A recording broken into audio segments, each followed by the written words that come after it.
Hello everyone.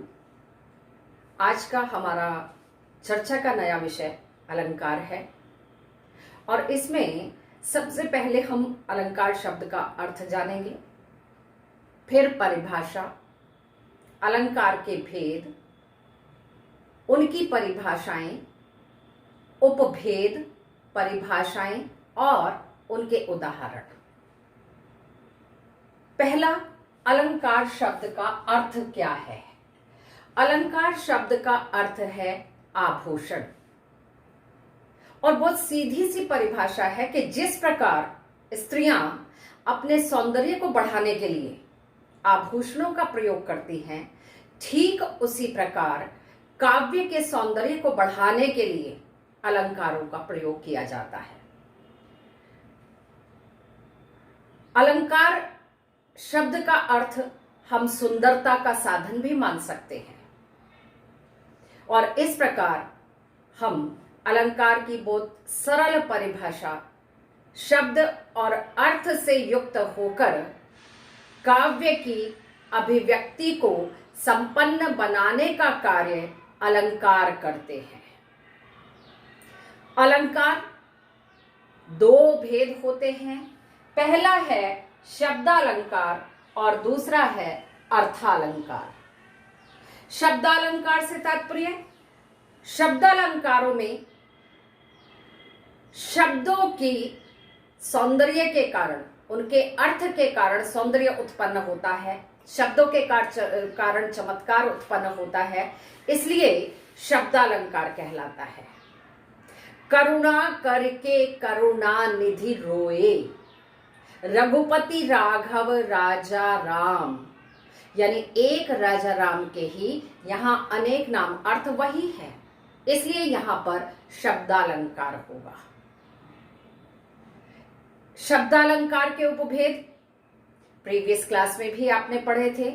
अनुप्रास, यमक और श्लेष, इसके परस्पर उपभेद होते हैं। दूसरा आता है अर्थालंकार। जिन काव्य पंक्तियों में शब्दों के अर्थ के कारण चमत्कार या सौंदर्य उत्पन्न होता है, वहां अर्थालंकार होता है।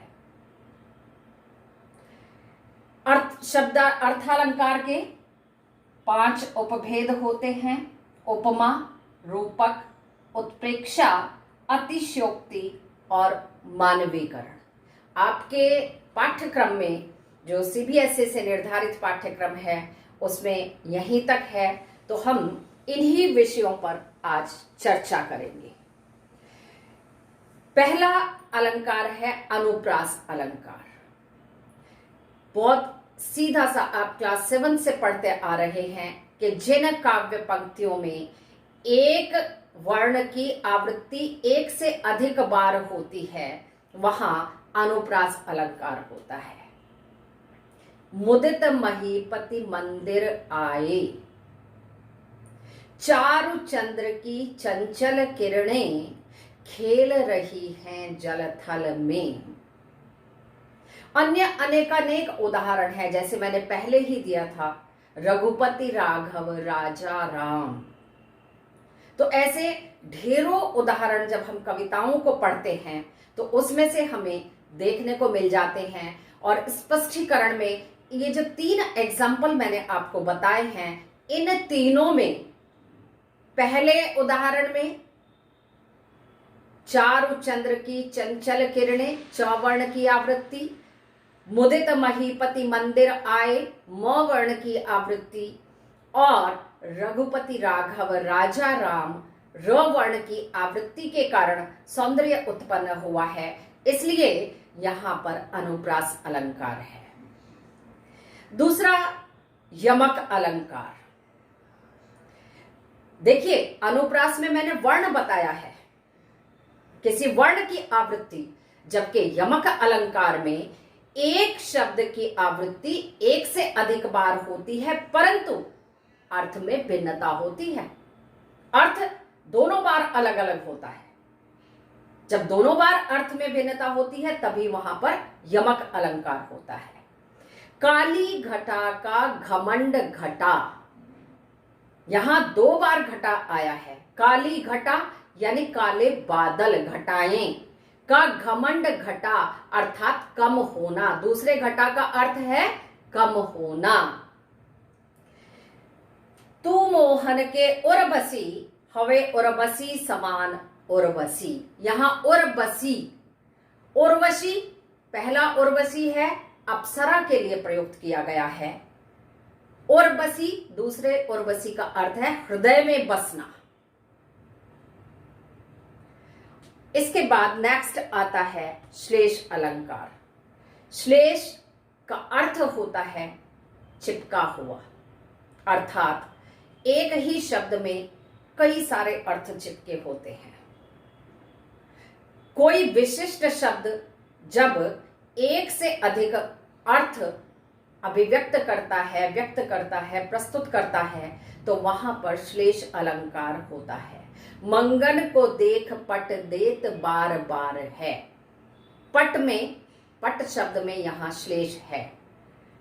पहले पट का अर्थ है दरवाजा, यानी मांगने वाले को देखकर स्त्री ने दरवाजा पट बंद कर दिया। और दूसरे पट का अर्थ है वस्त्र, स्त्री अपना घूंघट आगे सरका लेती है। एक और बड़ा सुंदर सा उदाहरण है, लूट लिया माली ने उपवन। यहां माली और उपवन में श्लेष है। पहले माली का अर्थ पौधों की देखभाल करने वाला और उपवन का अर्थ बगीचा, और दूसरा अर्थ माली अर्थात परमात्मा, ईश्वर, और उपवन ये संसार। इसलिए इन दोनों उदाहरणों में श्लेष अलंकार है। इसके बाद अलंकार के भेद में दूसरा भेद आता है अर्थालंकार।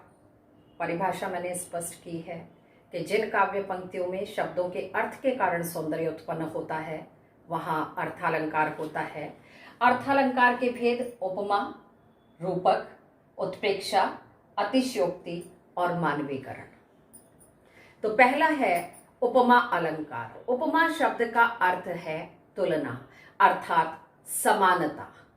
यानी जब किसी साधारण व्यक्ति, वस्तु की या प्राणी की तुलना किसी प्रसिद्ध व्यक्ति या वस्तु से की जाती है तो वहां उपमा अलंकार होता है। यह देखिए अरविंद से शिशुवृंद कैसे सो रहे। इस उदाहरण में शिशुवृंद यानी बहुत सारे शिशु अरविंद से, कमल से तुलना की गई है। अरविंद कमल का पर्यायवाची होता है। इसके अतिरिक्त अन्य उदाहरण है सियमुख सुंदर चंद्र सम, यानी चंद्रमा के समान। सिया के मुख की तुलना चंद्रमा की सुंदरता से, चंद्रमा से की गई है। सिया का मुख जो है वो इतना सुंदर है जिस प्रकार से चंद्रमा का होता है। इसके बाद उपमा के 4 अंग माने जाते हैं, क्योंकि ये अंग, इसमें से पहले 2 अंग हमें उत्प्रेक्षा और रूपक में भी प्रयोग करने होते हैं समझने के लिए। तो पहला है उपमेय। उपमेय अर्थात जिसकी तुलना की जाती है। उपमान जिससे तुलना की जाती है। तीसरा है वाचक शब्द, यानी जिन शब्दों के द्वारा हम समानता या तुलना प्रकट करते हैं, सा, सम, जैसा आदि शब्द। और उसके बाद आता है साधारण धर्म। साधारण धर्म यानी जिन गुणों और धर्म के आधार पर हमने समानता प्रकट की है। यह देखिए अरविंद से शिशुवृंद कैसे सो रहे। नेक्स्ट आता है रूपक अलंकार। समानता, बात उपमा वाली ही है यहां भी रूपक में, यानी समानता के कारण, जिन काव्य पंक्तियों में समानता के कारण उपमेय और उपमान में एक रूपता दिखाई जाती है, दोनों में अभेद आरोप किया जाता है, वहां रूपक अलंकार होता है। चरण कमल बंदो हरि राई, अर्थात चरणों में और कमल में अभेद आरोप किया गया है, इसलिए यहां पर रूपक अलंकार है। इसके बाद नेक्स्ट आता है उत्प्रेक्षा अलंकार। जिन काव्य पंक्तियों में उपमेय अर्थात प्रस्तुत जो सामने है में उपमान अर्थात अप्रस्तुत जो सामने नहीं है की संभावना प्रकट की जाती है, वहां उत्प्रेक्षा अलंकार होता है। बड़ा सुंदर सा एक उदाहरण है। सोहत ओढ़े पीत पट श्याम सलोने गात, मनो नीलमणि शैल पर आतप पर्यो प्रभात। सोहत ओढ़े पीत पट यानी कृष्ण जी का वर्णन यहां किया गया है कि उनके सोहत ओढ़े, उनके श्यामले सलोने शरीर पर पीले वस्त्र अत्यधिक सुशोभित हो रहे हैं। किस प्रकार से लग रहे हैं? मानो नीलमणि शैल पर, मानो नीलमणि पर्वत पर सूर्य का प्रकाश, सूर्य की किरणें पड़ रही हो, उतना अत्यधिक, उतना सुंदर लग रहे हैं पीले वस्त्र श्री कृष्ण के सांवले शरीर पर। और इसके बाद आता है अतिशयोक्ति अलंकार। अतिशयोक्ति, अतिशय, उक्ति, दो शब्दों से मिलकर बना है। अतिशय यानी जब किसी बात को लोक सीमा से बहुत अधिक बढ़ा चढ़ाकर बताया जाता है तो वहां पर अतिशयोक्ति अलंकार होता है। हनुमान की पूंछ में लग न पाई आग, लंका सिगरी जल गई, गए निशाचर भाग। अभी पूंछ में आग लगी भी नहीं और पूरी लंका जल गई, निशाचर डर डर कर भागने लगे। तो यहां बात को का बहुत अधिक बढ़ा चढ़ाकर बताया गया है। और इसके बाद अंतिम आता है मानवीकरण अलंकार। जिन काव्य पंक्तियों में जड़ पदार्थों को मानव जैसी क्रियाएं करते हुए दर्शाया जाता है, वहां मानवीकरण अलंकार होता है।